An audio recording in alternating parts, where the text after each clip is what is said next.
एकीकडे प्रवेश सोहळा तर दुसरीकडे मोठा दणका. पंढरपूरच्या राजकारणात आज एकाच वेळी दोन मोठ्या घडामोडी घडल्या.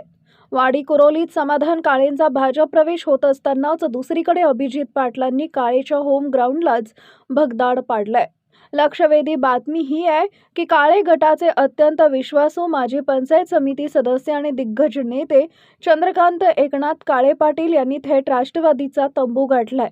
ज्यावेळी समाधान काळे भाजपचा झेंडा हाती घेत होते, नेमक्या त्याच वेळी त्यांच्या बालेकिल्ल्यात अभिजित पाटलांनी हे खिंडार पाडलंय.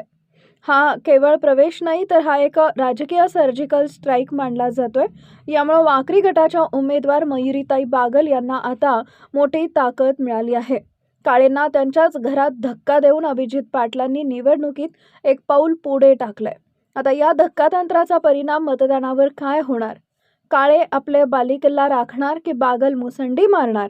पंढरपूरच्या या हाय व्होल्टेज ड्रामावर आमची नजर कायम राहील. तुम्ही पाहत रहा शिवशाही न्यूज.